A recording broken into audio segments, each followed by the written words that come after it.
Attaqué à l'ouest par les Anglo-Américains, à l'est par les Soviétiques, le Reich pourrait soudainement s'effondrer. Persuadé de l'imminence de la défaite, un cercle d'officiers allemands veut éliminer Hitler pour pouvoir négocier avec les Alliés.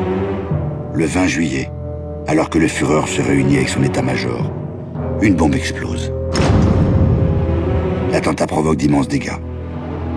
Mais malgré la violence de l'explosion, Hitler, contre toute attente, a survécu.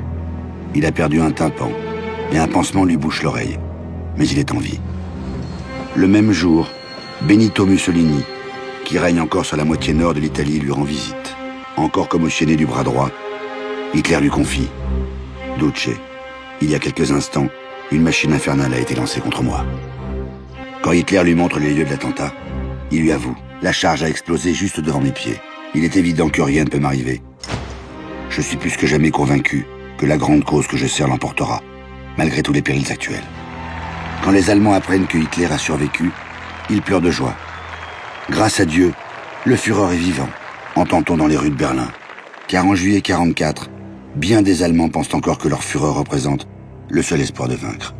Le soir même de l'attentat, le dictateur s'adresse à son peuple. Ganz kleine Flügel verbrecherische Elemente, die jetzt unbarmherzig ausgerottet werden. Es hat daher jeder Deutsche ganz gleich, wer sein mag, die Pflicht, diesen Elementen nur mehr sofort rücksichtslos entgegenzutreten, sie entweder sofort zu verhaften oder wenn es irgendwo Widerstand leisten soll, sofort niederzumachen.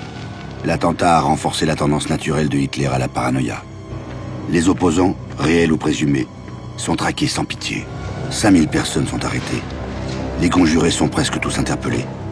Des procès expéditifs suivent. Certains généraux, rutilant quelques semaines plus tôt, se présentent devant leurs juges dans des vêtements miteux, l'air sale et hagard. Erich Hoppner, ancien des campagnes de Pologne et de France. Le maréchal von Wisleben, ancien commandant en chef du front ouest. Privé de ceinture et vêtu d'un pantalon trop grand, il doit sans cesse le retenir de tomber.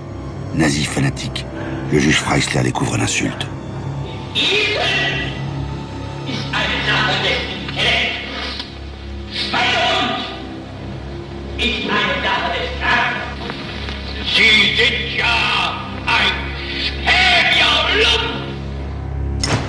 Il hurle si fort que les preneurs de son, chargés d'enregistrer cette parodie de justice, lui demandent de baisser le ton. La sentence est sans appel. Environ 200 personnes sont exécutées. Les bourreaux choisissent des cordes particulièrement fines pour prolonger l'agonie de leurs victimes. Proche des conjurés, un cas à part, le maréchal Rommel. Légende de la guerre du désert, le conquérant de Tobrouk est un héros consacré. Révéler son rôle ternirait le prestige du Reich. Hitler ne lui laisse qu'une alternative. Le suicide ou un procès public. Rommel opte pour le suicide, avec la garantie de voir sa famille épargnée. Le régime lui offre de grandioses funérailles nationales. Les Allemands ne savent rien. Officiellement, le renard du désert est mort des suites de ses blessures en Normandie. Suite à cette purge brutale, chaque Allemand tend à se radicaliser afin d'éviter d'être suspecté de tiédeur. Il faut montrer que l'on reste fidèle au Führer, jusqu'au bout. Dans l'armée, le Heil Hitler remplace le salut militaire traditionnel. Le régime place des hommes sûrs au poste de commande, à commencer par le chef des SS, Heinrich Himmler, nommé chef de l'armée de remplacement. Il a désormais plein pouvoir sur 2 millions d'hommes.